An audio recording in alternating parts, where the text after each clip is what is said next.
지금 시각 7시 20분입니다. KBS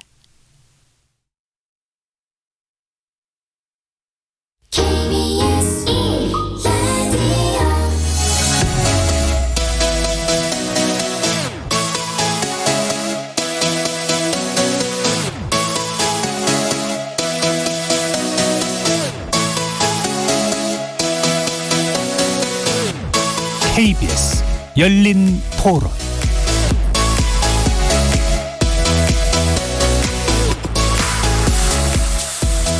안녕하십니까? KBS 열린 토론 정준희입니다.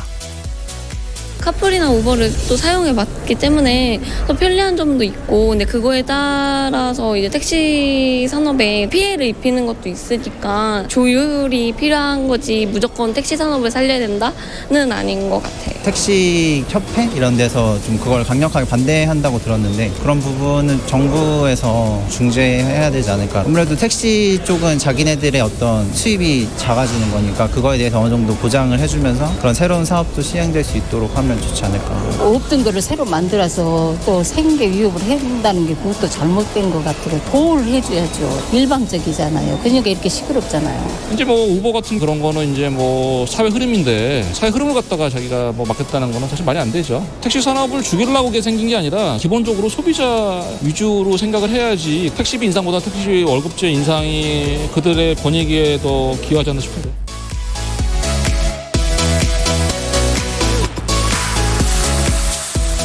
거리에서 만나본 시민들의 의견 어떻게 들으셨습니까? 지난 3월 사회적 대타협 기구의 합의안과 함께 카카오 카풀 서비스가 잠정 중단됐죠. 하지만 사그러진 듯했던 승차 공유 서비스에 관련된 논란이 또다시 가열되고 있습니다. 이번에는 렌터카를 응용한 서비스인 타다가 그 중심에 서 있는데요. 타다의 영업금지를 촉구하는 택시업계의 집회, 그리고 금융당국 수장과 타다 수장의 설전까지 사태 해결의 실마리가 잘 안 보이는 그런 느낌입니다. 지난 2013년 우버를 시작으로 기존 택시 산업과 새로 등장한 서비스 사이의 충돌, 어떻게 이해돼야 될까요? 오늘은 택시와 승차 공유 서비스 상생의 길을 찾다라는 주제로 기존 택시 산업에 가해지고 있는 새로운 종류의 경쟁 압력과 이를 둘러싼 갈등을 해결하기 위한 방법을 한번 모색해 봅니다. KBS 열린 토론은 여러분과 함께 만듭니다. 청취자분들도 토론에 참여하실 수 있는 방법 안내해드리겠습니다. 문자로 참여하실 분은 샵 9730번 누르시고 의견 남겨주시면 됩니다. 단문은 50원, 장문은 100원의 정보 이용료가 붙습니다. KBS 모바일 콩, 트위터 계정 KBS 오픈을 통해서도 무료로 참여하실 수 있습니다. 청취자 여러분이 KBS 열린 토론의 주인공입니다. 청취자 여러분의 열띤 참여 부탁드리겠습니다. KBS 열린 토론 지금부터 출발하겠습니다. 살아있습니다. 토론이 살아있습니다. 살아있는 토론, KBS 열린 토론. 토론은 라디오가 진짜입니다. 진짜 토론, KBS 열린 토론.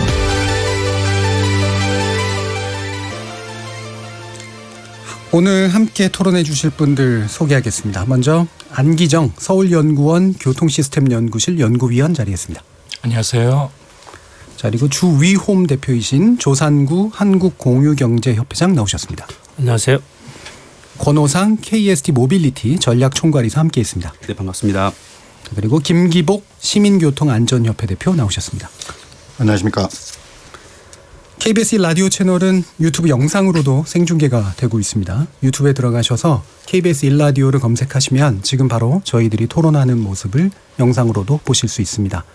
팟캐스트로도 들으실 수 있고요. 매일 새벽 1시에 재방송도 됩니다. 자, 이렇게 함께할 방법 안내해드렸고요. 오늘 토론 주제, 택시와 승차 공유 서비스 상생의 길을 찾다, 본격적으로 시작해보겠습니다. KBS 열린 토론. 자, 토론을 열면서 좀 안타까운 소식과 함께 이야기를 할 수밖에 없는 게 좀 불행하다는 생각은 드는데요. 지난 15일에 70대 택시기사가 분신해서 사망하시는 이제 그런 사건이 벌어졌습니다. 숨진 안 씨의 차 안에는 이렇게 쓰여져 있는 문구가 있었습니다. 공유경제로 꼼수 쓰는 불법 타다 아웃. 뭐 이 부분은 사건 자체는 되게 불행한 사건이고요. 근데 대신 한번 우리가 토론을 진행하기 앞서서 이 공유 경제로 꼼수 쓴다, 그다음에 타다는 불법이다라고 하는 그런 택시 기사의 어떤 항의랄까요, 인식이랄까요, 이 부분이 이 서비스를 이해하는 측면에서 어떻게 바라봐줘야 될지 좀 궁금해지는데요. 여기에 대한 질문부터 좀 드려야 될 것 같습니다. 조산구 협회장님께 한번 질문 드려야 될 것 같네요. 그 안타까운 일이 벌어졌는데 대단히 슬픈 일이죠. 근데 그분이 말씀하신 공유경제 꼼수 쓰는 불법 타다 뭐 이 말씀은 그렇게 말씀하시기에 당연하다라고 봅니다. 예. 저는 이제 8년 동안 공유경제 쪽에 와 있지만 지금의 교통 서비스나 아니면 자동차 산업은 마차 등장 이후에 이제 자동차가 등장하면서 100년 만에 오는 엄청난 변화거든요. 예. 뭐 기술의 발전, 공유 개념의 등장 이러면서 그러면 이런 갈등, 이런 변화에 대해서 모든 사람이 제대로 다 이해하는 건 쉽지 않습니다. 예. 자기 관점에서 이해를 하는 게 우선이죠. 그렇기 때문에 이런 갈등이 있고 이런 논란이 있는 건 당연하다고 봅니다. 그렇기 때문에 그분의 말씀을 저는 동의를 합니다. 하지만 전체 흐름으로 봐서는 현재 공유 승차 등 공유 차량 이런 것들이 엄청난 인기가 있는 거는 그 이유가 있는 거거든요. 예. 그래서 이제 공유 경제 쪽을 해온 입장에서 보면 이 공유 경제라는 것은 어찌 됐든 가야 할 길이다. 예. 그리고 이제 왜 그런가 좀 보면 국민의 어떤 소비의 다양성, 권익이 있고 그리고 산업 발전이라는 측면이 있습니다. 그런데 공유라는 것은, 공유 경제라는 것은 실은 사회를 위한, 경제적인 것도 중요하지만 사회를 위한 것이기 때문에 이런 갈등이나 이런 것들을 봉합하고 사회적 어떤 합의를 거쳐야 되는 게 전제 조건이라고 봅니다. 예. 그런데 서로의 입장이 다르고 이렇게 하지만 지금까지 이런 갈등이 있었던 큰 이유는 뭐냐면 좀 더 이런 어떤 큰 흐름을 제대로 이해하고 국가 전략을 가지고 갔으면 괜찮은데 실은 전략이 없이 전술 각 안으로 가다 보니까 사람들의 갈등이 증폭됐다고 생각합니다. 예. 따라서 저희가 좀 다시 출발점으로 가서 이런 현상이 왜 발생을 했는지 그리고 어떻게 우리는 받아들여야 할지 이렇게 접근을 한다고 하면 예. 분명 그동안의 어떤 갈등 이런 어떤 아픔 이런 것들을 넘어서서 어떤 도약의 모든 사람이 만족할 수 있는 그러한 도약의 어떤 혁신을 이룰 수 있다라는 희망을 갖고 있습니다. 예. 자, 거시적인 구조 변동의 관점이기 때문에 사실은 당장 이해하기가 어렵긴 한데 따라서 어떤 당장의 대응 방편보다는 좀 전략적인 방편을 찾는 것이 일단 필요하다라는 그런 의견이셨어요. 자, 이 부분에 대해서 안기정 위원님 어떻게 보십니까? 뭐 일단 개인 택시 기사분이 분신하신 것에 대해서는 굉장히 어떤 안타깝게 생각하고 벌써 4번째잖아요. 예. 그런데 저는 어쩔 수 없는 선택지일 수도 있다 생각을 해요. 왜냐하면 예. 미국 같은 경우에도 우버가 진입하고 난 다음에 그 개인 택시 하신 분이 한 8명인가 돌아가셨고 그래서 면허값 같은 경우에도 100만 불에서 10만 불까지 10분의 1로 깎였잖아요. 그런 상황 속에서 자기의 어떻게 보면 유일하게 남은 재산권인데 예. 그것이 생존권이 박탈당했을 때 느낌 그 느낌이 어떤 식으로 표출되는지를 제대로 보여준 사례가 아닌가. 그래서 예. 굉장히 안타깝게 생각하고요. 그래서 어떻게 보면 기사들이 반발하는 것은 당연한 결과다 생각하고 근데 대신에 제가 안타까운 건 뭐냐면은 공유경제가 어쩔 수 없이 우리나라가 추구해야 될 가치라고 생각한다 그러면은 예. 거기에 대한 사회적 타협이나 아니면 합의나 아니면 거기에 대한 로드맵이 정부로서 있어야 되는데 그렇게 전혀 없었다는 게 문제되는 거죠. 그래서 오히려 보면은 사업자 측에서 먼저 치고 들어와서 거기에 어쩔 수 없이 대응하는 모양새를 갖췄다는 게 예. 굉장히 더 안타깝습니다. 예. 이게 큰 변화인 건 맞는데 그리고 사실 거기에 연계된 생존권의 차원에서는 이런 극한적인 어떤 대응이 나올 수밖에 없는 것도 역시 불가피한 측면도 있는데 결국은 정부가 여기에 대해서 큰 규모의 이제 거시적인 대응을 해왔던가라는 그런 문제였잖아요. 권호상 이사님 어떻게 보세요? 네, 우선 안타까움을 먼저 표해드리고요. 이분께서 지적하고 가신 그 문구에서 안타까움이 좀 묻어나는 게 뭐가 있냐면 공유 경제라는 개념과 예. 승차 공유라는 개념은 이제 부분집합처럼 보이는 부분입니다. 예. 그런데 승차 공유와 그러니까 공유 경제를 통해서 이루어지고 있는 다양한 요즘의 혁신들, 숙박 공유도 있겠고 그렇죠. 요즘에는 주방까지 공유하는 일도 있죠. 그런데 이제 승차를 공유하는 문제와 자가용 운송이라고 하는 사업을 하는 사람들의 그 전업의 여부 부분들이 예. 있습니다. 그러니까 이분들이 자기의 주업으로서 공유를 하는 부분과 기존에 주업으로 하고 있는 분들과 경쟁해서 사업자들이 공유라는 개념을 차용하여서 쓰는 부분들의 차별점을 명확하게 사실은 인지하기 쉽지 않은 구조입니다. 동일한 공유는 아니다라고 보시는 네, 그렇죠. 건가요? 예. 왜냐하면 뭐 계속해서 나올 이야기겠습니다만 오늘 말씀에서 면허라고 하는 부분들이 그렇죠. 있거든요. 예. 면허라고 하는 부분들은 국가가 발급해 준 일종의 자격이고 그다음에 국가가 만들어 놓은 룰 안에서 영위할 수 있도록 하게 하는 의무와 책임이기도 하고 또 반대로 보호기도 합니다. 그렇죠. 진입할 수 없는 시장을 만들어 놓은 거죠. 다른 산업들이. 관리가 필요하기 때문에 만들어 놓은 예. 구조죠.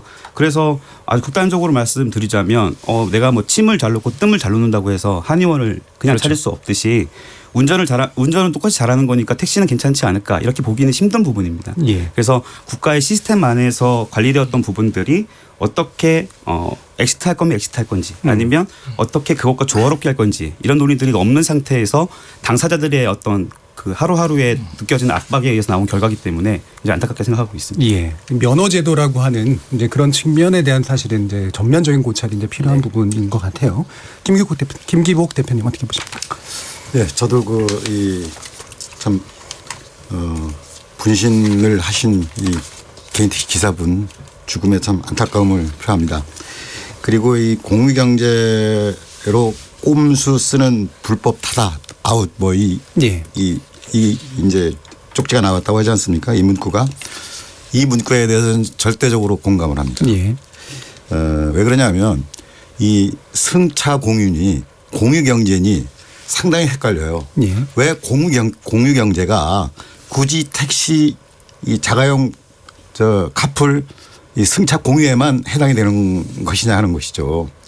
공유경제가 여러 가지가 있음에도 불구하고 지금 권 이사 이야기한 대로 면허를 가지고 지금까지 운영 관리해 오던 이 운송수단 업체 쪽에 이 면허도 없는 자격도 없는 사람이 똑같은 영업을 할 수 있도록 허용한다는 자체가 이게 불공평한 현상이고 예. 또 이로 인해서 나타나는 사회적 문제를 누가 책임질 것이냐 하는 겁니다. 예. 예컨대 지금 이 카풀도 문제가 됐던 것이 뭐냐면 카풀도 사고가 나면 유상운송이기 때문에 보험 처리가 안 돼요. 예. 예. 이 타다도 마찬가지입니다.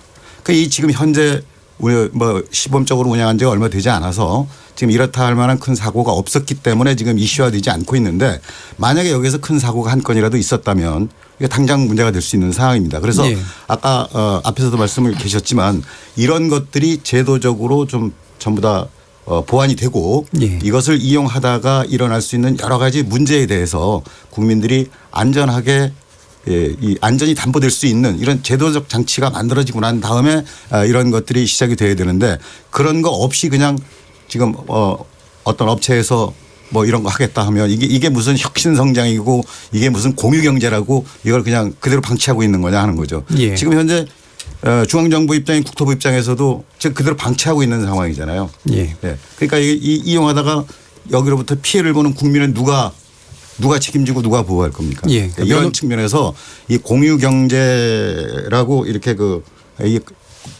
쓰는 것은 저는 이 꼼수라고 하는 부분에 대해서 절대적으로 공감을 합니다. 예, 알겠습니다. 면허제에 수반되어 있는 안전 시스템이 있는데 이 공유경제라는 말로 사실은 이 서비스가 포장돼서 그게 보장이 안 되고 있다라는 그런 지적이셨어요. 자, 관련된 쟁점들은 이제 하나하나 좀 풀어보려고 하는데요.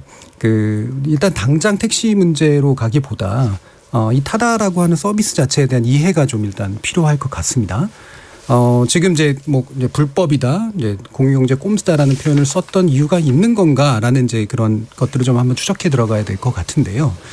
자, 이게 이제 일단은 택시 면허 안으로 들어가 있는 건 아니니까 택시는 당연히 아닐 테고요. 아까도 잠깐 언급했습니다만 이 렌터카를 응용한 서비스다라는 지금 표현이 나오고 있습니다. 자, 이 부분 어떻게 이해를 해야 될까요?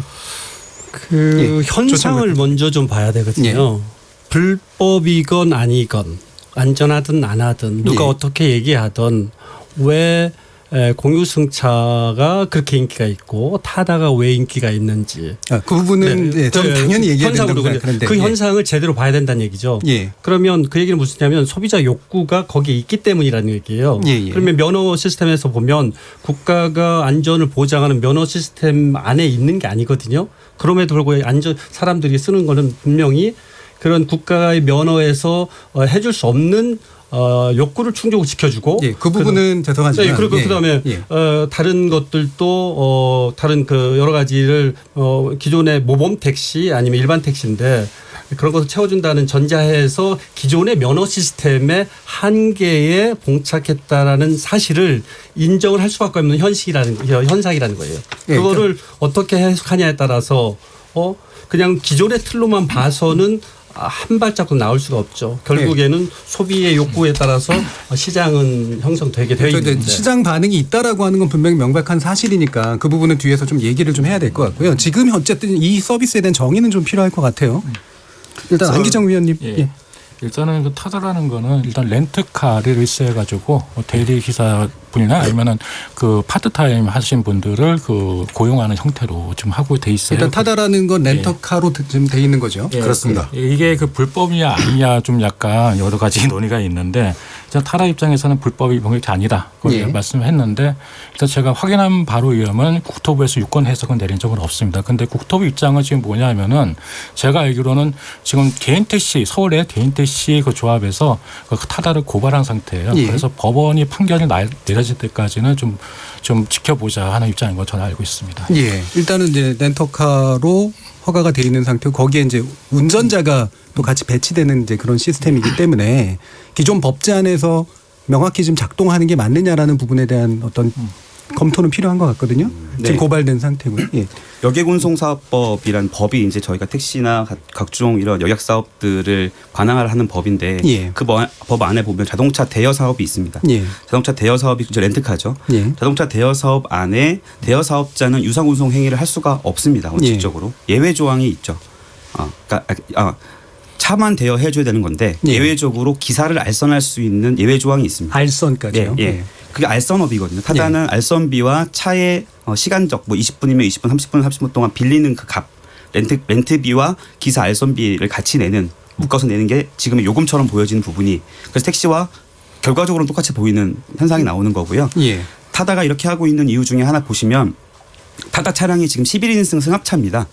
그러니까 대여 사업자가 운전자를 알선할 수 있으려면 불법이 아니려면 외국인이나 노약자나 장애인들이 렌트카를 빌렸을 때 운전할 수 없으니 운전자를 알선해라.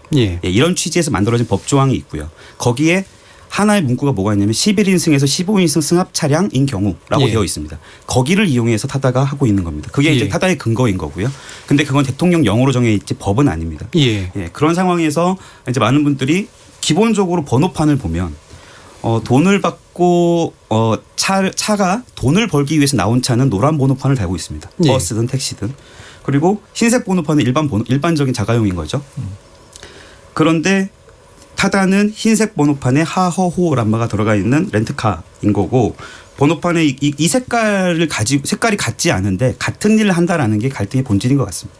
그 그러니까 기사를 알선해 줄 수 있는 게 제한적 조건이 있는 게 렌터카를 빌리는 분이 있지만 그분이 운전을 할 수 없는 조건인 경우, 면허장이 없거나 노약자거나 이런 경우에는 제한적으로 알선을 해줄 수 있다라는 게 지금 결합되어 있는 형태라는 거죠. 원 법문 조항에 이제 그렇게 어려운 경우라고 하고 그 세부 사항은 대통령령으로 정한다라고 했고 대통령령에 들어가 보면 거기에 이런 항목들이 가나다라가 나오는데 그 중에 하나가 11인승에서 15인승 거기를 활용하는 거라고 보십니다. 예를 들면 이런 의문점도 들을 수 있을 것 같은데 대절 버스 같은 거 있잖아요. 이 체계하고는 완전히 지금 다른 체계인 거죠. 타다는.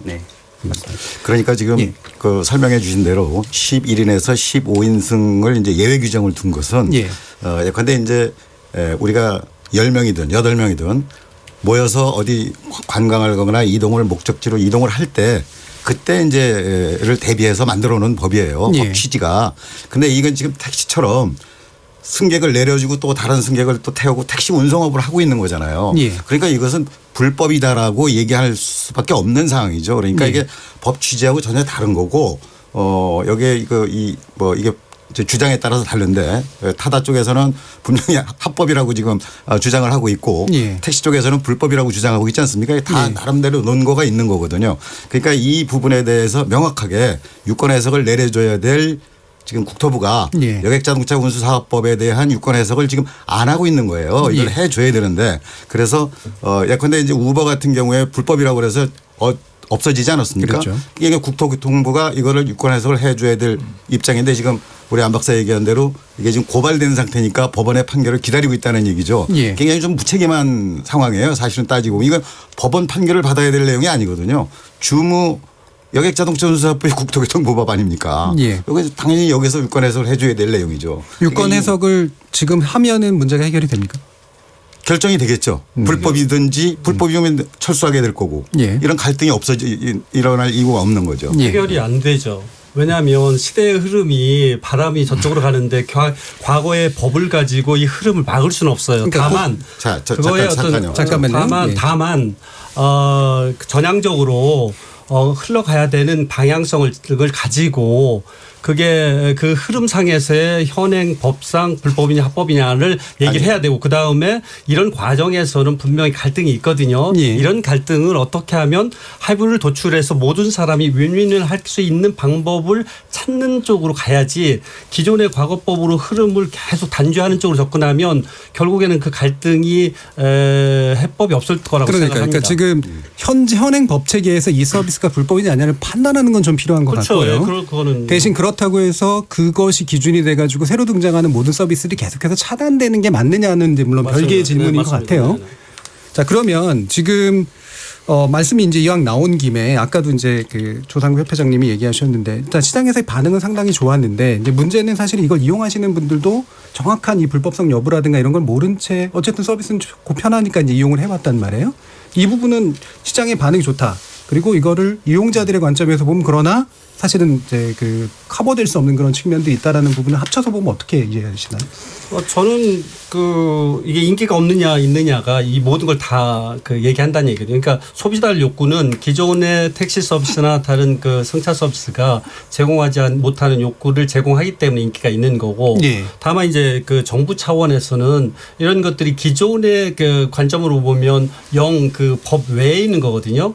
그랬을 때 일단 불안하겠죠. 네. 하지만 이런 불안이 실은 그동안의 경험에서 보면 기존의 면허 시스템 가지고 할 수 있는 것과 플랫폼의 알고리즘 가지고 할 수 있는 것과 이렇게 비교해 봤을 때 현재 어느 쪽에서는 뭐 기존의 면허 시스템이 우월하긴 하지만 이와 같이 소비에 대한 다양한 욕구가 존재하는 서비스에서는 플랫폼 기반의 알고리즘 그 신뢰가 더 우월한 면이 있다는 거를 예. 인정을 하고 그 관점에서 해법을 찾아야 될 것 같습니다. 예, 알겠습니다. 자 여기서 예. 조 회장님 말씀에 좀 제가 좀 그 반론을 좀 제기하겠습니다.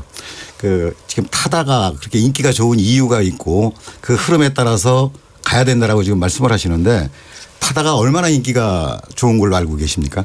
그리고 타다를 이용하다가 앞에서 제가 잠깐 말씀드렸지만은 타다를 이용하다가 이용 시민들이 안전성을 보장받지 못하고 있는 이런 상황에 대해서는 어떻게 말씀하실 수가 있겠어요? 그 두 가지는 좀 다른 것 같아요. 일단 인기가 있느냐 아니냐를 판단하는 거는 것과 그다음에 이용하더라도 사실은 이용자가 그 과정에서 모른 채 불이익을 받을 수 있는 면을 구별은 좀 해서 접근해야겠죠. 그렇습니다. 그래서 지금 현재 이래 보시면은요.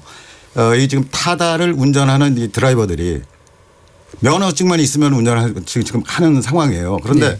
택시 같은 경우나 버스 같은 경우에는 별도의 택시 자격증을 별도로 가져야 운전을 할 수가 있습니다. 예. 이렇게 제도적으로 보장할 수 있는 이런 제도권에서 운영되는 교통수단하고 그냥 누구든지 면허만 있으면 할 수 있는 이런 교통수단하고 여기에 따라서 또 처우 문제라든가 이런 부분들이 그렇게 안정적이지가 못합니다. 이런 분들에 대한 서비스가 그 제도적인 면허를 받아갖고 하는 보다 더 우월하다 이렇게 얘기하시는 거에 대한 근거가 뭐가 있느냐는 거죠. 아니 휴대폰 충전기 뭐 꽂아놓는 거, 공기청정기 해놓는 거 그게 다른 서비스하고 다른 겁니까? 그건 누구도 택시에도 얼마든지 할 수 있는 거고요.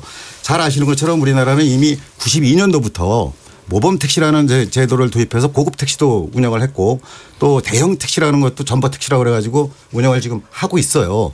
그런데 문제는 뭐가 문제냐면 97년까지만 하더라도 이 모범 택시가 5,000대나 운영이 됐었습니다. 서울에서. 네, 죄송한데 너무 좀 많이 가니까요. 그 부분 좀 뒤에다 얘기를 하고요. 지금 조상구 협회장님이 말씀하시는 거는 타다 서비스 자체가 완벽하다라고 얘기하는 게 아니라 사람들이 그걸 이용하려고 하는 이유는 어쨌든 배차가 빨리빨리 되고 원하는 대로 되고 있다라고 하는 거, 연결시켜주고 있다라는 거, 이런 면에서 일단 호응이 있다라는 건 맞는 것 같거든요. 그 부분은 어떻게 보시나요?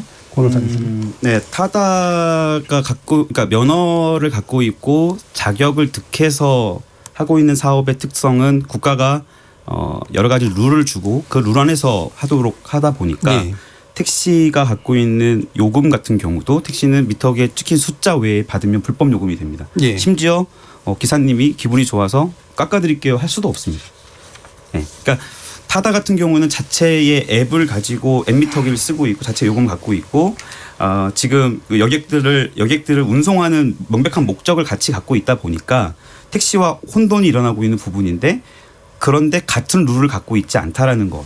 가 지금 갖고 있는 문제인 것 같고요. 그러면 이제 방금 말씀하시는 건 기존의 택시의 서비스에 대한 불만족은 택시 서비스가 면허제 안에서 지나치게 관리됐기 때문에 나오는 한계지 네. 그 자체의 한계는 아니다. 맞습니다. 이렇게 보시는 택시는 한 번도 자기들끼리 경쟁한 적이 없습니다. 예. 네. 그러니까 A라는 브랜드가 있고 B라는 브랜드가 있어서 나는 A라는 택시 회사만 탈 거야. 나는 B라는 회사만 탈 거야라고 한 적이 없습니다. 서울 택시 기준 경우에는 법인 택시와 개인 택시가 구분되는 색깔 정도가 있고요.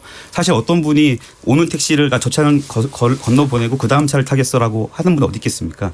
왜냐하면 똑같은 품질과 똑같은 요금을 받을 수밖에 없는 동일 품질 제품이 다량으로 깔려 있기 때문인 거고요. 자기들끼리 손님을 또 태우고 이분이 내 손님이고 다음에도 내 차를 타야 되기 때문에 우리 회사 차를 타야 되기 때문에 그 손님을 향해서 친절하거나 고객화시키려고 하는 노력들을 할 필요가 없었다는 것이죠. 예. 네. 택시라고 하는 게 기본적으로 상당히 시장적인 그 산업은 분명히 아니에요. 그렇죠? 맞습니다. 예. 고객 서비스에 바탕을 둔 산업은 또 아니고 요금도 관리되니까. 보안설명서 드리다 뭐냐면은 택시 시장에 굉장히 많은 택시가 있고 많은 공급자가 있고 많은 소비자가 있어서 완전 경제 시장으로 착각을 하시는 거예요. 맞습니다. 그게 아니죠. 택시는 당연히. 절대 완전 경제 시장이 아닙니다. 네. 그러니까 어떻게 보면 공공지 비극이나 아니면은 그 죄수 딜레마 상황이 똑같은 거예요. 개인적으로 합리적으로 선택을 하지만 그 사회적 최적이 달성하지 못하는 상황입니다. 그래서 예. 예를 들어서 뭐냐면은 보통 그 브랜드에 있는 메이커 같은 경우에는 빵집 내건 간에 아이스크림 가게 내건 공업가게 내건 간에 브랜드 밑에 있으면 철저히 관리를 할 겁니다.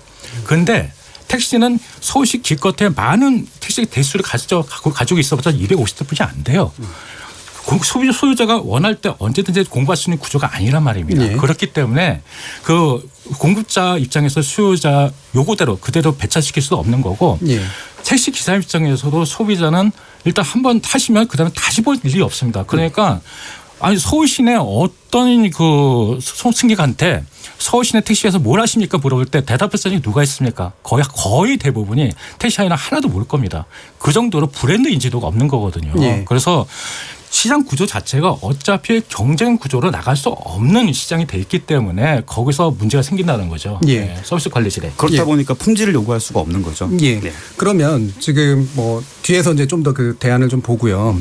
지금 뒤에 그 지금 타다하고는 다른 종류의 승차 공유 서비스 같은 것들이 어떤 게 좀 운영되고 있나요? 우선 좀 정의가 좀 잘 돼야 될 것 같은데요. 타다가 승차 공유 서비스냐라는 거에 대한 이견은 충분히 있을 수 있습니다. 예. 지금 뭔가 미래 모빌리티 같고 앱이 달려 있고 예. 어떤 그 IT 기반의 그 운송 사업을 하고 있는 곳들이 다 뭔가 뭉뚱그려져가지고 승차 공유라고 불리는 부분이 있을 것 같은데. 타다는 좀 아닌 것 같다는 네, 말씀이죠. 승차 공유라는 얘기는 운전자가 자기 빈자리를 누군가와 같이 타고 가는 예. 카풀이 오히려 더 승차 공유에 가까운 거고 예. 그 개념에 부합되는 부분이고요. 이거는 아까 말씀드린 것처럼 자동차를 대여해 주는 것인데 아주 다이내믹하게 액티브하게 인스턴트하게 운전자를 알선해 줌으로써 순간적인 렌트카가 순간적인 운송 사업자로 변신하는 방식으로의 채택을 하고 있는 것이거든요. 예. 그래서 누군가가 공유하는 건 아닙니다. 예. 이 그 타다 기사님이 자기 차를 누군가에게 공유해 주는 게 아니지 않습니까? 사실상은 그렇죠. 예. 네, 그래서 많은 분들이 요즘에 이제 모빌리티라는 개념, 뭐 승차 공유, 그다음에 뭐 이런 스마트 모빌리티 이런 얘기를 하다 보니까 승차 공유가 자연스럽게 묵혀서 가는데 그렇지는 않고요.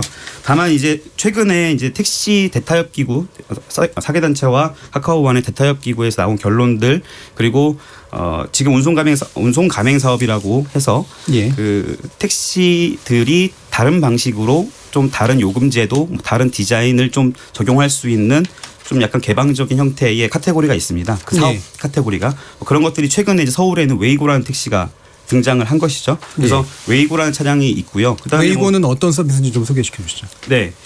그러니까 웨이고는 기본적으로 아까 제가 번호판 말씀을 드렸는데 노란 번호판입니다. 기존 예. 택시가 운영을 택시하고 하고 똑같다. 네, 기본적으로는. 택시입니다. 택시고 운송 가맹 사업이라고 해서 일종의 프랜차이즈라고 보시면 되는데 치킨집 프랜차이즈처럼 예. 그래서 웨이고라고 하는 브랜드 안에 각 택시들이 가맹 가입을 하는 거죠. 예. 그래서 웨이고가 제공하는 서비스, 웨이고가 제공하는 또 외관 빵집들이 다 간판이 똑같잖아요. 예. 그러니까 그런 것처럼 그렇게 통일된 방식으로 서비스하고 있는 새로운 카테고리인 거고요. 예. 기존의 택시들이 너무 많은 규제들이 있고 이걸 하나하나 제거하기 너무 힘들기 때문에 아예 2009년도에 제정된 새로운 카테고리 법입니다. 예. 그래서 그 안에서 첫 모델이 나온 거고요. 사실상 우리가 이걸 처음으로 목도하고 있는 것이고 향후에도 이런 식의 경쟁들이 일어날 수 있는 아까 말씀드렸던 처음으로 브랜드가 등장했기 때문에 난 웨이고는 탈래, 난 웨이고는 걸을래 이런 식의 이제 식별이 비로소 싹을 틔고 있는 거거든요. 그래서 예, 웨이고 택시는 그렇게 이해하시면 되겠습니다. 그 부분은 이제 우리가 이제 좀 더 그럼 갈등이 좀 덜하고 좀 새로워지는 것들을 함께 하기 위한 대안 차원에서 다시 한번 좀 언급을 해보고요. 네.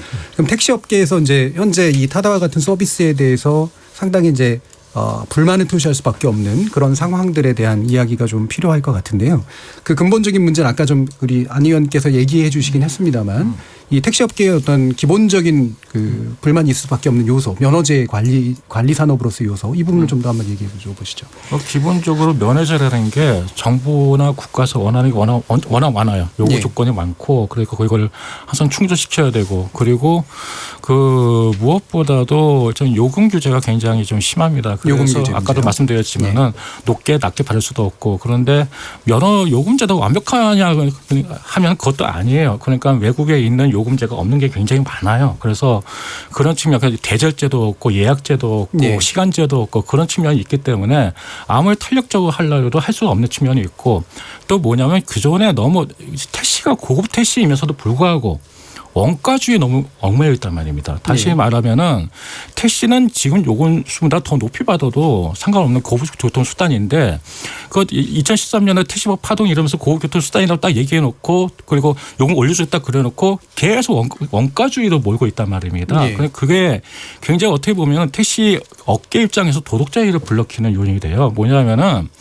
그 일단 원가주의라는 게 모든 원가를 평균해 가지고 요금을 정하는 거잖아요. 수지를 생각해 가지고 그런데 그 와중에 그 배신자가 생깁니다. 다시 말하면은 그 임금을 적게 주고 그런 식으로 해가지고 그 이익을 부풀리고 그런 식으로 하면은 원가가 더 낮아지는 효과가 있어요. 그러면 평균적으로 원가에 맞춰서 요금을 주는데 그 이탈자에 대해서는 굉장히 이득을 주는 셈이죠. 어떻게 보면은. 그러니까 그런 원가주의에서 탈피할 수 있는 뭔 요소가 필요하잖아. 저는 개인적으로 생각합니다. 예. 그럼 제가 김기복 대표님께 여쭙겠는데요.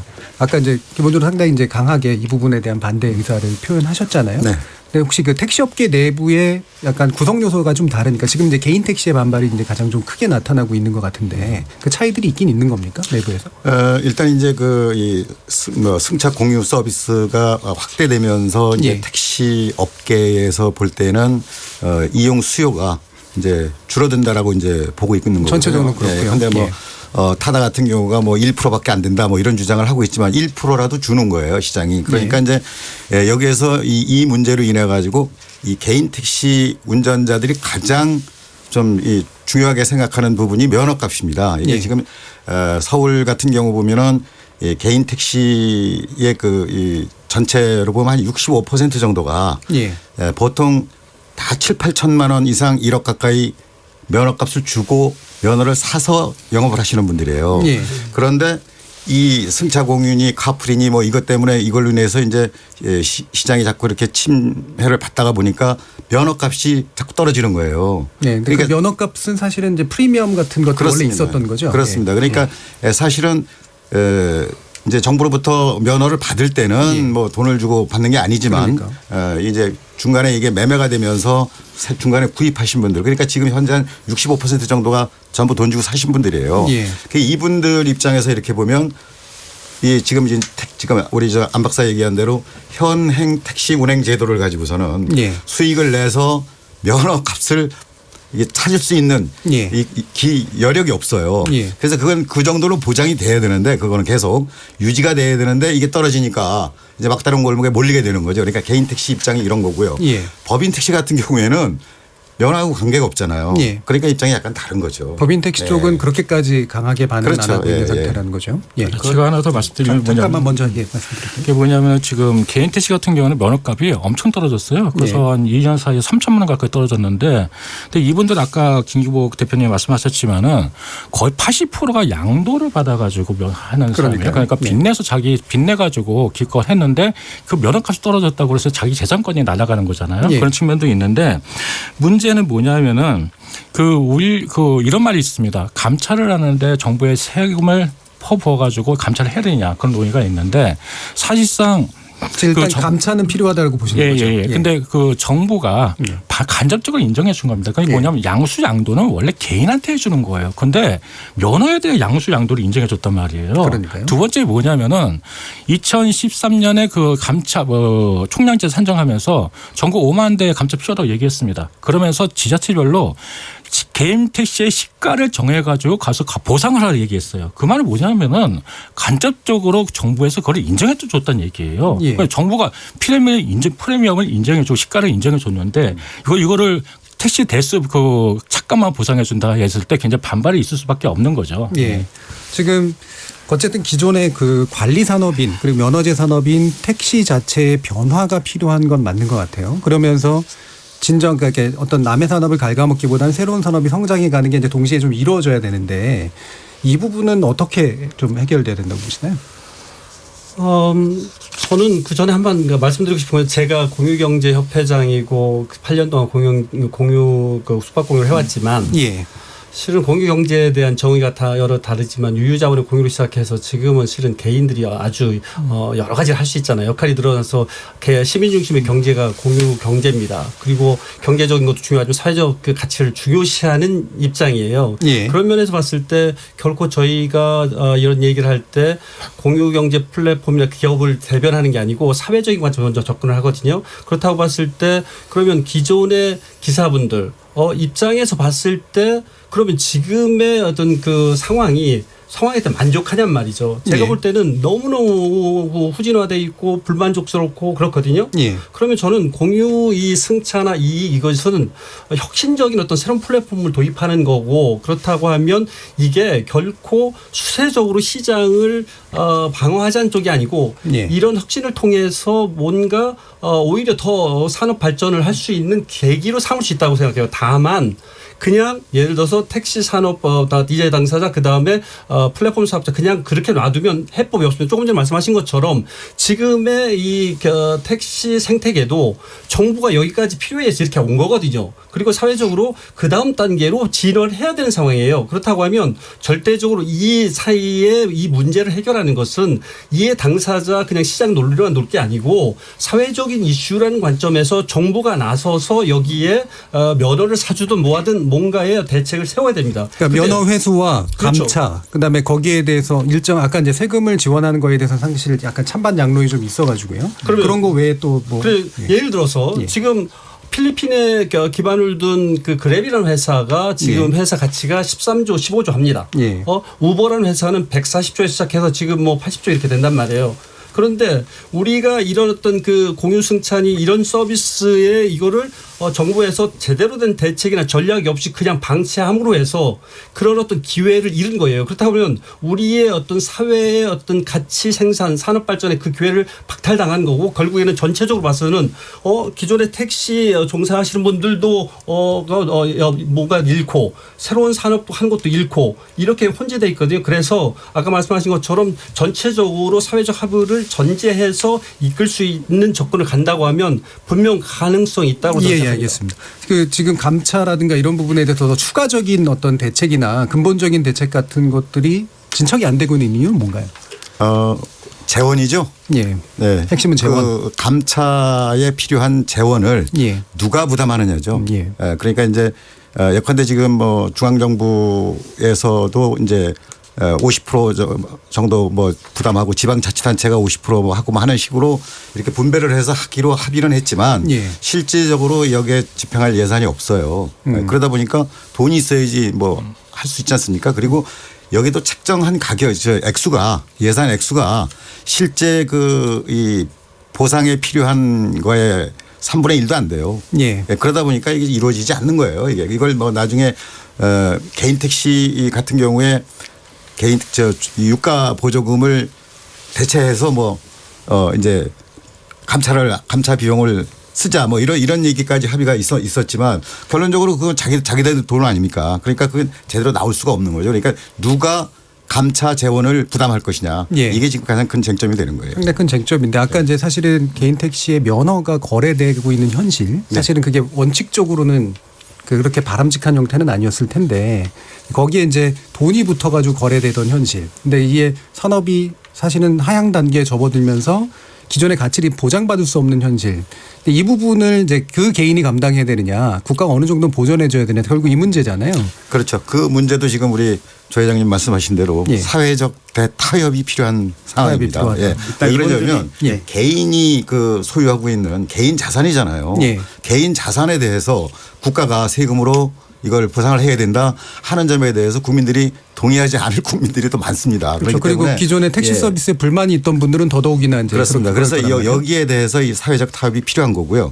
그다음에 택시 불만이 왜 지금 이렇게 일어나고 있는가, 타다가 왜 인기가 좋다고 얘기를 하시는가 하는 부분에 대해서 우리가 원인을 좀 찾아봐야 돼요. 예. 첫째, 지금 택시를 타려고 하는 사람들이 이 러시아워 시간 같은 경우나 심야 시간 같은 경우에 택시를 타기 위해서 30-40분 1시간씩 기다려야 돼요. 예. 그러면 택시를 타기 전서부터 이미 기분 나빠 있어요. 그렇죠. 감정 상해 있어요. 이때 택시를 타면 이 택시 운전자가 아무리 친절하게 해도 이 친절로 받아들여지지 않습니다. 기본적으로 기분 나쁘기 때문에.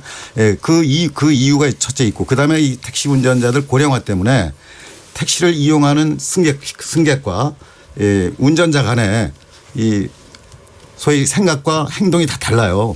그러다 보니까 여기에서 내부적으로 상대적으로 이제 불만이 많이 쏟아져 나오거든요.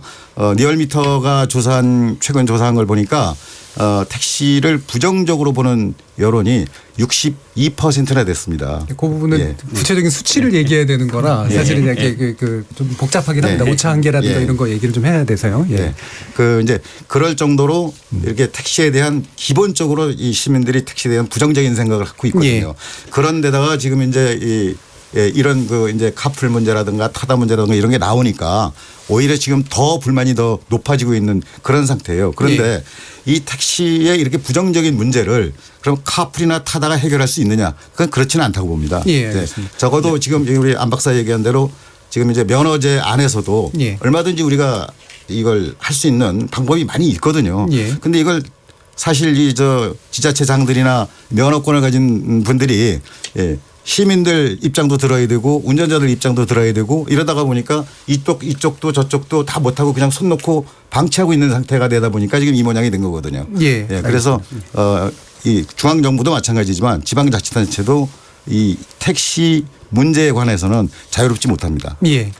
지금 뭐 어느 한 일방의 이제 문제만은 분명히 아닌 건 맞는데 그러니까 사회적 대타협이라는 말 자체가 훌륭한 말인데 실제로는 그게 사회적 대갈등으로 가버리는 경우들이 많단 말이에요. 지금도 대타협 기구가 만들어졌지만 사실 실질적으로는 거의 작동하지 않고 있고 그다음에 또 반발도 굉장히 많아서 이행되지 않는 부분도 있는데 권호상 이사님 같은 경우는 지금 이 사회적 대타협 기구가 작동하고 있는 그런 방식에 대해서 어떻게 보십니까? 우선은 그 대타협 기구에 참여했던 주체들에 대한 불만들이 있습니다. 첫 번째는 택시 업계들은 어쨌든 대표성이 있는 4개 단체가 들어가 있었고 카풀 업계들은 이제 카카오 모빌리티라고 하는 특정 회사가 들어갔거든요. 그렇죠. 그러다 보니까 카카오 모빌리티는 이제 택시와 카풀과 대리운전, 주차까지 이루어지는 종합 앱을 가지고 있는 서비스를 하고 있고 그다음에 플러스라든지 아니면 뭐 어디고라든지 이런 식의 그 전문 그 카풀 서비스를 하고 있던 곳들은 그 카풀이 접혀버리면 자기 앱 자체가 없어져 버려야 되는 상황이다 보니까 이 결과물을 두고 모빌리티들은 모빌리티 스타트업들은 스타트업대로 불만이고 택시 사계단체 안에서도 그 결과물들 중에서 이해관계가 달라지는 부분들 때문에 서울 개인조합 같은 경우에는 이 대타협 결과에 대해서 동의할 수 없다라고 하고 있고 이런 문제들이 있었고요. 그 결과물로 나왔던 것들이 뭐 몇 가지가 있는데 대표적인 것이 이제 플랫폼 택시라는 부분입니다. 그 플랫폼 택시의 좀 개념이 모호한 게 좀 문제인데요. 이거를 이제 규제혁신형 플랫폼 택시라고도 부르는데 어떤 규제가 풀려서 어떻게 혁신되어서 플랫폼에 붙여서 택시가 갈 것인가에 대한 그 상을 제시하고 있지 못하다 보니까 일단 이제 플랫폼이 가지고 있는 기술적 효과는 인정하고 네. 하지만 택시라는 면허제 산업이라고 하는 것들을 무시할 수는 없기 때문에 네. 결합해가지고 뭔가 해결해 보겠다 네, 이건데 네, 맞습니다. 방향이 이제 없나요? 그렇습니다. 거기에 대한 구체적 내용이 예. 지금 아직 입법화되고 있지 않고 입법에 대한 논의들이 아직 진척이 되고 있지 않다 보니까 다음 스텝이 나와야 그 스텝에 대해서 다시 한번 논쟁이 붙고 또 대안이 제시되고 할 텐데 그 스텝들이 전개되고 있지 않은 그 속도에 좀 문제가 있다고 보고 있습니다. 예. 사실 사회적 대타협 기구에서 합의한 그 발표한 내용들이 구체적으로 지켜지기가 대단히 쉽지 않은 그런 사안들이 전부 다 이 합의문에 들어가 있어요. 예. 뭐 택시 월급제라든가 뭐 그다음에 지금 말씀하신 뭐 플랫폼 택시라든가 이런 예. 것들이 사실상 이 발표한 내용대로 움직이기가 예, 그러니까 쉽지 않은 그런 상황들이 여기 포함이 되어 있다는 얘기고 그 대타협 기구 자체가 아까 지금 우리 권 이사가 얘기를 했지만 여기에 시민단체도 참여 안 했죠. 이게 예, 교통 전문가도 참여 안 했죠. 네, 정리하겠습니다. 이런 상태가 돼서 합의를 하다가 보니까 예. 이게 지금 유야무야 돼가고 있는 알겠습니다. 상태예요. 지금 대타협 기구라는 것 자체의 네. 구성도 대표성이 일단 부족했고 그다음에 거기서 나온 대안이 모호하거나 실현 가능성이 되게 떨어지기 때문에 수행성이 없다라는 게 두 분의 공통적인 지적이신 것 같고요. 네, 제가 말씀드릴게요. 지금 근본적인 이슈는 뭐냐면 코끼리가 일어난 현상 코끼리인데 코끼리 앞다리만 보고 대타협이고 이걸 구성하는 거예요. 그렇다 보니까 그 부분은 좀 이따 네. 얘기 말씀을 한번 나누죠. 계속 이제 큰 문제니까요. 그렇죠. 일단 여기까지 이제 그 몇 가지 좀 쟁점들을 좀 펼쳐놓고 이야기를 했고요. 이거를 진짜 어떻게 해결해야 될 것인가라고 하는 부분은 2부를 통해서 한번 얘기를 해보도록 하겠습니다. 그래서 잠시 후 이어질 후반부 토론에서는 과연 이 기존의 택시 산업과 새로운 산업 간의 연계성을 통해 가지고 발전해 나갈 수 있는 방법은 뭘지 한번 구체적인 어떤 안건들을 한번 따져보도록 하겠습니다. 전반부 토론은 여기서 마치겠고요. 여러분께서는 KBS 열린 토론과 함께하고 계십니다.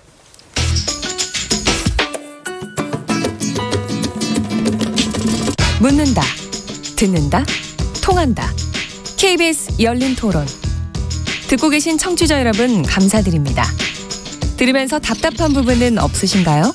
궁금한 점은요? 그렇다면 함께 토론에 참여하시죠.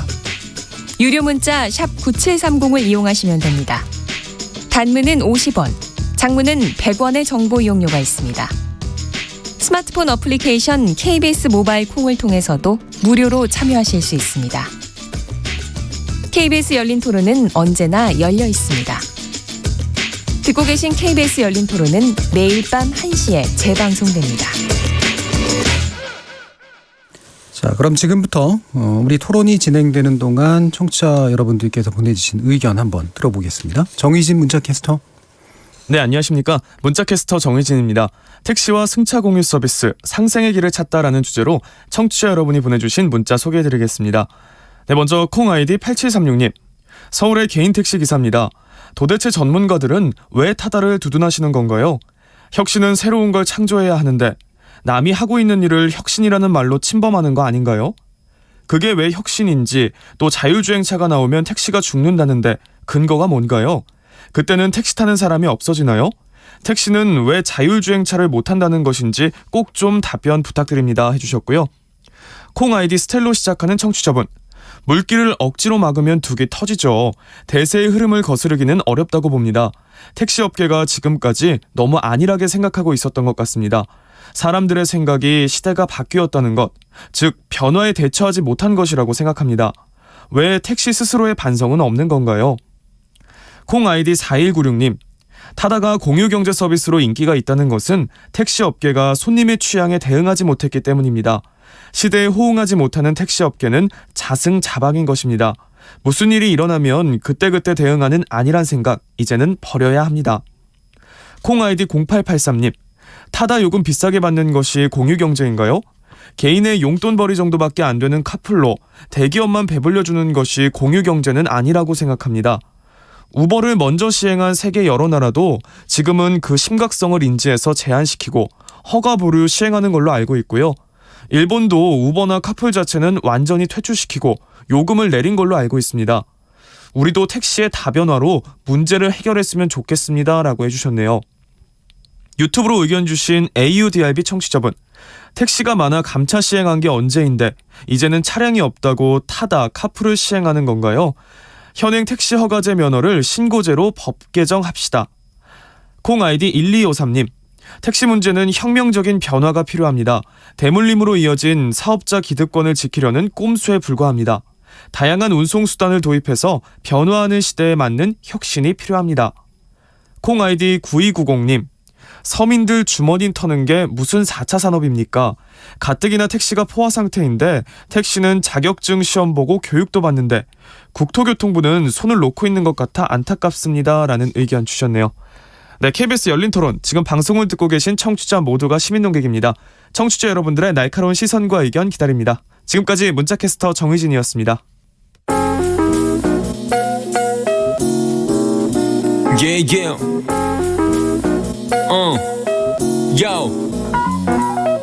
무엇이든 묻고 진심으로 듣고 마음으로 통하는 여기가 열린 토론. 라디오가 진짜 토론. KBS 열린 토론. 자, 후반부 토론 시작해 보겠습니다. 이 후반부 토론에서는 좀 더 대안에 관련된 문제를 좀 살펴봐야 될 텐데요. 대안 자체가 뭐 쉬웠으면 사실 문제가 잘 해결됐겠죠. 근데 너무나 복잡하게 꼬인 문제들이기 때문에 말처럼 사실 또 그렇게 쉽게만은 해결할 수 없을 것 같은데 어떻게 이제 시대의 변화에도 부응하면서 기존의 이제 생존권을 좀 보장해 내갈 수 있는 그런 방안들은 또 뭐가 있을까 한번 얘기를 나눠보겠습니다. 안기정 서울연구원 교통시스템연구실 연구위원, 조산구 한국공유경제협회장, 권호상 KST 모빌리티 전략총괄이사, 김기복 시민교통안전협회 대표 네 분과 함께하고 있습니다. 자, 그러면 아까 이제 마지막에 좀 얘기를 하고 싶었던 게 있으셨던 것 같으니까요. 조산구 협회장님 보시기에 이제 코끼리라고 지금 이제 표현을 아까 하셨잖아요. 그러니까 이게 거시적인 것들이 변화가 필요하다는 데 대해서 사실 많은 분들이 반대하는 것 같진 않아요. 네. 찬성하는데 네. 당장의 문제를 풀기에는 거시적인 시야만으로 안 되니까 그렇죠. 예, 맞습니다. 어떤 거? 일단 지금 저희가 이 논의 자체의 문제점 중에 하나가 너무 미시적으로 가관으로 접근한다는 얘기거든요. 그래서 아까 코끼리 얘기는 무슨 얘기냐면 100년 만의 변화란 말이에요. 그러면 우리가 이를 물론 밑에서 위로 접근한 거 있지만 위에서 큰 흐름을 일단 좀 이해할 필요가 있는데 그렇게 보면 교통 시스템, 교통 서비스, 자동차 산업의 이 모든 쪽의 변화에서 지금 몇 가지가 나오는 거거든요. 예. 그렇게 보고 이거에 대한 이해를 하고 접근을 해야 되는데 그렇지 않기 때문에 가관으로 가면 이해 당사자들끼리 어떻게 타협을 합니까? 당장 택시 하시는 분 입장에서는 1,000만 원 하던 게 640만 원으로 떨어지면 이게 아무리 갈 길이라도 나는 저도 반대할 거예요. 불가피하고 좋은 변화의 핵심은 몇 가지로 정리하면 어떤 거라고 보십니까? 그거라고 하면 이런 거죠.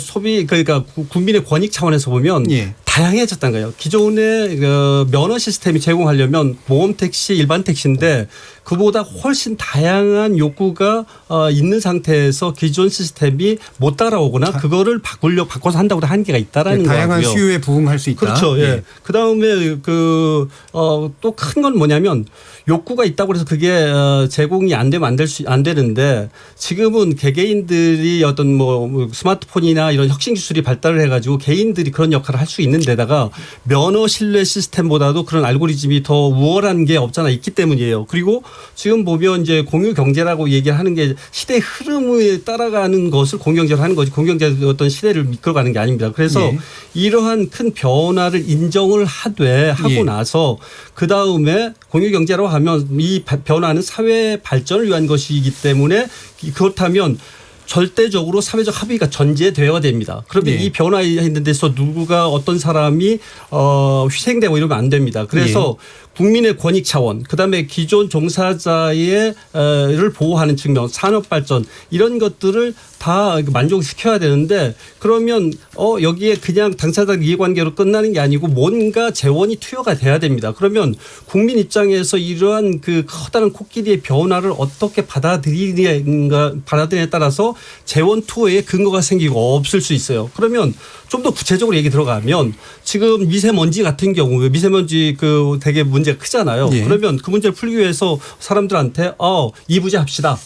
왜냐면 차량이 막히고 이러니까 미세먼지의 그 가장 주된 원인이니까 그러면 대부분의 사람들이 내가 그냥 미세먼지 마시지 이부제 반대할 거예요. 그런데 승차 공유 승차를 다시 해석해 보면 전체적으로 그 교통의 흐름을 25%만 빼도 2배 정도 교통이 원활하게 통하거든요. 그러면 이 얘기는 무슨 얘기냐면 도로를 짓지 않고도 도로를 2배로 늘리는 효과가 있는 겁니다. 그렇다고 하면 국민들한테 얘기를 하는 거죠. 만약에 이 공유승차나 이런 것들이 제대로 된다고 하면 직접적으로 시민들한테 득이 갑니다. 그렇다고 하면 여기에 이걸 근거로 한다고 하면 재원을 투여할 가치가 있는 거예요. 재원을 어디다 투여해야 된다는 말씀이죠? 예를 들자면 지금 면허 그 시장 논리로 하면 면허를 사주거나 이럴 수 없지만 이게 전체적으로 사회적인 문제예요. 국가적인 문제예요. 그렇다고 하면 이 갈등을 그냥 놔두고 우리가 감수해야 될 사회적 비용과 이 갈등을 해결하기 위해서 정부 차원에서 국가 차원에서 재원을 투여해서 50%의 어떤 예를 들어서 면허를 사준다든가 이런 거 했을 때 득과 실을 보면 국민 입장에서 보면 오히려 재원을 투여해서 혁신을 이루고 모든 사람을 만족시킬 수 있는 쪽으로 가는 게 훨씬 낫다는 얘기죠. 예, 알겠습니다. 지금 뭐 약간 정리를 하고 갈게요. 예, 그러니까 재원에 대한 투여에 대해서 사실 반발감이 상당히 있을 수 있으나 이게 결과적으로는 국민들에게 더 많은 이득을 가져다 주니까 따라서 그걸 통해서 설득하자 이런 정도의 이야기신 것 같아요. 권호상 이사님. 네, 그 택시를 왜 줄여야 하는가에 대한 그리고 택시는 왜 줄어들어야만 한 대상인가. 예. 그리고 최근에 이재용 대표가 이제 혁신에는 승자와 패자가 없다. 다만 피해자만 있을 뿐이다라는 얘기를 하셨는데 피해자가 패자가 아닌가 싶습니다. 예. 그러니까 그래서 그 패자들을 어떻게 돌봐야 될지 따뜻한 시선으로 바라봐야 되고 배려가 필요하다 이렇게 얘기하고 있거든요. 택시 업계는 이미 패자화되어 있습니다. 그들에게는. 저는 이 논의의 틀 자체가 좀 문제가 있다고 생각이 듭니다. 네, 아까도 이제 그런 식의 의견들이 좀 나오고 있어요. 택시가 스스로 혁신을 할 수 있는 기회가 주어졌느냐. 한 번도 주어진 적이 없다고 보고요. 오히려 관리의 대상이었고 규제의 대상이었고 그 규제와 처벌도 굉장히 강력합니다. 네, 뭐 승차 거부 한 2-3번 하면 면허가 날아가고요. 네. 택시가 무조건 패자라고 당연하게 없어져야 된다라고 보는 시각도 문제라는 거죠. 그렇습니다. 그럼 어떤 방식으로 혁신가의 지위를 왜 항상 IT 기업들만 가져야 되느냐.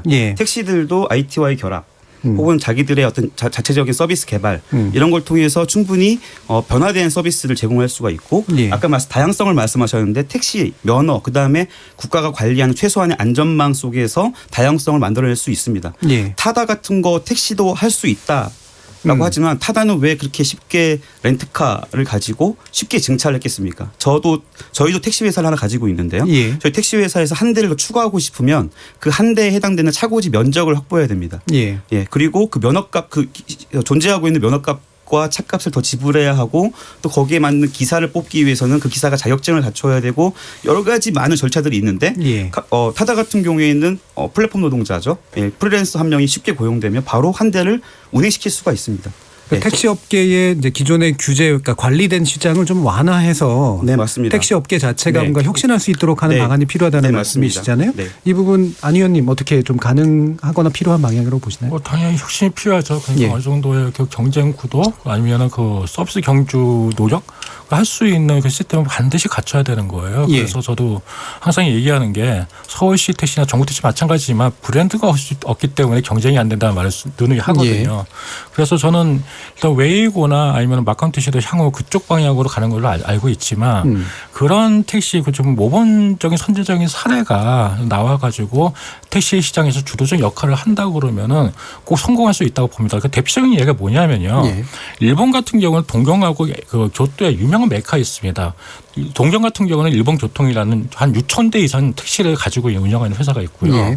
교토에는 우리가 너무 잘 아는 NK 택시라는 회사가 있습니다. 거기 서비스로 유명합니다. 굉장히 유명합니다. 그런 회사들이 브랜드를 끌고 나가니까 그 사람들이 따라오는 거고 거기서 호응을 하는 거예요. 근데 우리나라 같은 경우는 그런 브랜드가 없기 때문에 경쟁이 안 되는 거거든요. 그렇다면 현재 구조는 사실은 어쩔 수 없이 몇 개의 좀 책임을 지는 기업적 브랜드들이 나와서 그 아래에서 시장적으로 좀 관리하는 방안들이 좀 필요하다 이런 얘기죠. 시장 관리도 필요하지만 시장 경쟁도 필요하다. 시장 경쟁과 함께 그러니까 시장적으로 그 경쟁의 기본 틀은 국가가 면허제라고 하다니 어떤 시스템 안에서 관리되어야 되는 부분이고요. 그 시스템 안에 있지 않은 자들이 유사한 방식으로 운행을 하는 문제가 지금 갈등의 본질이거든요. 그러니까 렌트카로 가지고 하다 보니까 또 다른 유사 사업자 파파라고 최근에 타다와 똑같은 서비스가 나왔습니다. 그러니까 매출 2%밖에 점유하지 않는데 왜 걱정하냐. 우리가 얼마나 뺏어먹는다고 그러냐라고 타다 쪽에서 말씀하셨는데요. 파파가 나오고 뭐 다른 브랜드가 계속 나온다고 한다면 렌트카를 가지고 있는 분들은 택시 한 대를 늘려서 길거리에 내보낼 때까지 걸리는 시간과 비용 대비 훨씬 저렴한 비용으로 똑같은 일을 더 큰 수익을 얻어낼 수 있는 그런 룰이 형성이 되는 거거든요. 룰 예. 밖의 사람과 룰 안의 사람끼리 경쟁하게끔 만드는 것이 아니라 이 룰 안에서 혁신 경쟁을 하게끔 만들어주는 게 먼저 필요합니다. 이 관점이 없으면 공유 경제냐 뭐 미래냐 과거냐의 싸움처럼 그냥 프레임이 돼버리거든요. 이 프레임을 빨리 좀 다시 한번 전환시켜서 고민할 필요가 있다고 생각합니다. 그러니까 현재 이제 택시 산업 자체의 그러니까 재편을 위한 새로운 룰의 세팅이 필요하고 그 안에서 이제 경쟁적인 어떤 방식으로 혁신이 가능할 것 같다라고 지금 보시는 건데 우리 김기복 대표님은 이 방향에 대해서는 어떻게 생각하십니까? 저도 그 방향에 대해서 공감을 합니다. 예. 좀 오래된 얘기입니다만은 지금 MK 택시 얘기하셨는데 예. 과거에 그 유봉식 그 회장이 그렇죠. 우리 서울에 와서 서울의 택시 어떻게 개선할 수 있겠는가에 대한 그 이야기를 할 때 이런 얘기를 했습니다. 서울의 택시의 50%를 나한테 운영권을 줘라. 예. 그러면 교토의 MK 택시 이상 갈 정도로 서비스 혁신을 해 나갈 수 있다. 이렇게 얘기를 했어요. 그러니까 지금 우리 안 박사 얘기한 대로 이 어느 정도에 대한 브랜드도 있어야 되고 규모도 있어야 이것이 가능하다는 얘기가 되는 거거든요. 예. 그래서 지금 사실 우리 지금 서울 같은 경우에 이래 보면 택시 회사에서 택시를 가장 많이 가지고 있는 회사가 250대 300대 미만이에요. 예. 그러니까 경쟁이 안 되거든요. 이게 이런 정도가 거의 아니면. 대중교통처럼 사실은 그렇습니다. 관리되죠. 그리고 예. 개인 택시가 뭐 5만 대니 뭐 이렇게 얘기해도 이게 개인이잖아요. 예. 이게 어떤 브랜드 개인 택시라는 브랜드 역할을 못 하고 있는 거예요. 예. 이제 그렇기 때문에 지금 이 방향성에 대해서는 저도 이제 절대적으로 공감을 합니다. 그리고 예. 또 한 가지는 이 면허권자들 면허권을 가지고 있고 관리하는 뭐 지자체가 됐든 중앙정부가 됐든 지금 현재 그 플랫폼에서 제시하고 있는 경우에는 이 택시 운임을 예를 들어서 탄력 운임제를 적용할 수 있도록 지금 이렇게 허용을 하고 있거든요. 예. 그런데 면허제 이 미터기를 사용하고 있는 이 면허 제도 안에 있는 택시는 할 수가 없어요. 예. 그러니까 이건 거의 절대 공정한 룰이 될 수가 없고 예. 이건 면허권자들이 빨리 이 택시에도 면허 제도에 있는 택시에도 탄력 요금제든 이 사회적으로 나와서 경쟁을 할 수 있는 이런 창구를 빨리 열어줘야 된다. 그러니까 규제를 빨리 풀어서 적어도 똑같이 경쟁할 수 있도록 이렇게 해줘야 예. 택시 산업이 상생할 수 있다고 저는 봅니다. 그러면 안 의원님 그 지금의 이런 방향이라면 결국은 일정한 브랜드들이 만들어져서 그 안에 좀 혁신된 이제 택시 기업들이 만들어지고 거기에 서비스랑 그다음에 플랫폼 연결성 같은 걸 높이는 이제 기술 혁신이 결합되는 방향에 대해서는 대충 이제 어느 정도 상의되는 것 같은데 문제는 이제 사실은 개인 택시 부분 같은 경우 이게 전체적으로 택시의 감차가 필요한 거야? 아니면 그런 개인 택시 같이 그 법인화되기 어려운 그런 부분들에 대한 궁극적인 감차가 필요한 건가요? 기본적으로 저희 우리나라 문제가 뭐냐면은 개인 택시가 너무 과잉 공급이 돼 있는 거예요. 예. 그러니까 그 법인 택시 같은 경우는 상대적으로 관리가 수월합니다. 예. 행정 입장에서도. 근데 개인 택시 같은 경우는 개인 사업자잖아요. 그러다 보니까 또 그분들이 또 어떻게 보면 서울시 같은 경우에도 한 20년 동안 면허를 발급 안 하다 보니까 계속 고착화되어 있는 현상이 벌어지고 결국 굉장히 고령화 현상까지 치닫고 있거든요.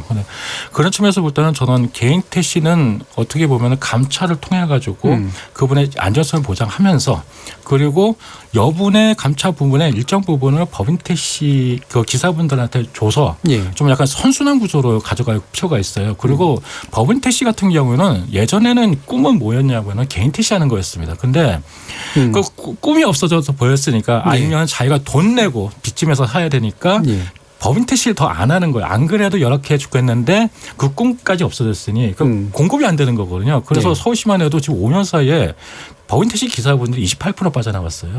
그 말은 뭐냐면은 밤에도 뛸 사람이 없다는 얘기예요. 그래서 지금 면허를 갖고 있으면서도 택시를 뽑지 않는 휴지 면허가 좀 굉장히 많습니다.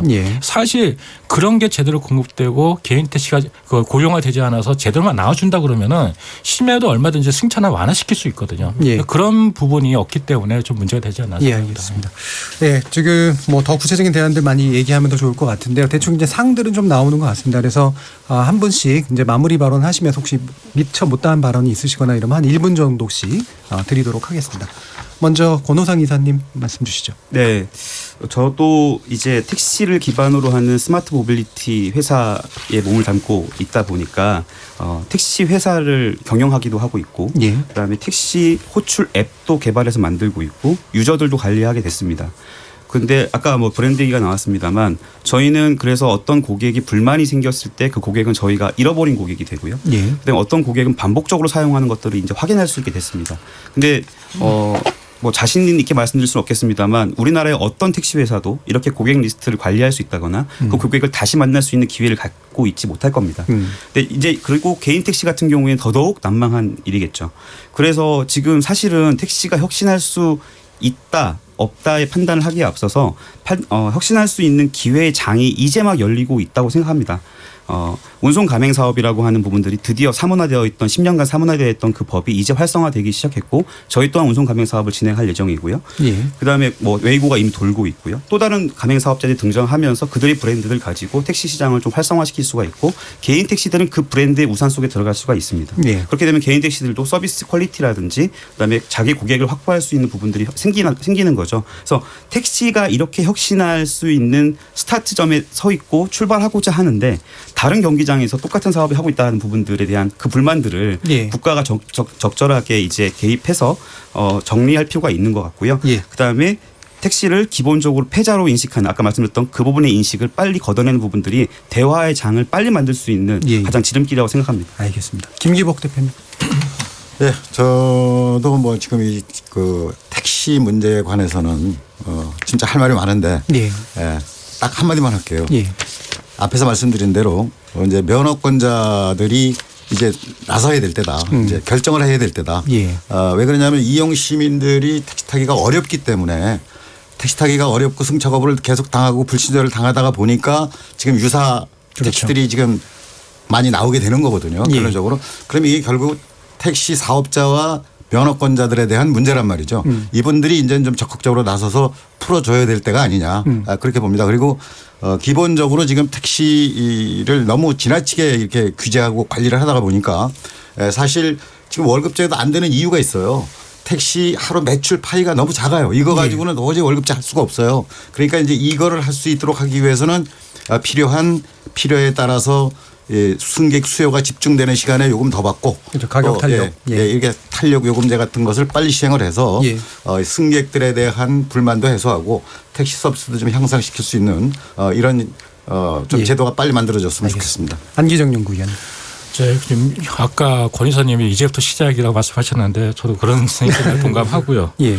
그리고 뭐냐면은 지금 일단은 사회적 비용이 너무 커요. 사실은요. 몇 달 동안 계속 그냥 작년 말부터 그랬는데 좀 정부가 좀 빨리 대안이나 룰을 만들어 가지고 사회적 비용을 좀 감소시켰으면 좋겠다는 의견이 있고요. 또 하나 뭐냐면은 지금 아까 그 공유경제 아니면 승차 공유에 대해서 사람들이 호응하는 이유가 편하기 때문에 아니면 저 편의성이 높기 때문에 그걸 말씀하셨는데 그 요구 중에 하나가 또 뭐냐면은 좀 안전이 두렵다는 의견이 굉장히 많아요. 그 서울시 통계도 나와 있는데 그런 거에서 어떻게 담을 수 있는 툴이 있었는데 그런 게 없다는 얘기죠. 그리고 한편에 택시 입장에서는 너무나 많은 규제가 있기 때문에 그걸 좀 어느 정도 풀면서 좀 개혁을 할 수 있는 여지를 만들어내기 좋지 않을까. 그래서 균형이 중요하다고 생각합니다. 마지막으로 조산구 협회장님. 네. 조금 전에 이제 말씀하신 것 공유 승차든 뭐 이런 얘기가 나왔는데 그게 아니었으면 우리가 택시 산업을 좀 더 선진화하고 기사분들의 권익을 보호하고 이런 생각을 깊이 안 했을 수도 있고요. 거기에 또 뭐가 있냐면 이게 기사분들의 문제가 아니고 실은 정책적인 이슈이기도 하거든요. 정책이 혁신하지면 안 됩니다. 그래서 일단 공유승차는 공유경제가 등장하면서 이렇게 어떤 이런 계기가 됐던 건 되게 좋다고 봅니다. 전체적으로 말씀을 드리면 뭐 정리하자면 이미 현상적으로 뭐 모빌리티 쪽은 갈 수밖에 없는 길이라는 걸 인정을 하되 우리가 왜 이거를 갈등으로만 보냐면 말이죠. 실은 모두가 모두를 위한 윈윈할 수 있는 어떤 도약의 계기가 될 수 있거든요. 왜냐하면 여기에는 기존에 없었던 것도 있습니다. 정책이 바뀌어야 된다는 그런 모든 사람의 인식이 있고 그다음에 수요가 더 많아지고 그다음에 혁신이 그게 있습니다. 그런데 여기까지만 들어야 될 것 같습니다. 어찌됐든 저는 처음부터 다시 시작하자 방법으로 수구민주주의로 해서 같이 모여서 같이 논의하자. 알겠습니다. KBS 열린 토론 오늘은 논란이 되는 택시와 새로운 종류의 서비스가 어떻게 상생의 길을 찾을 것인가라는 주제로 네 분의 전문가와 토론해봤습니다.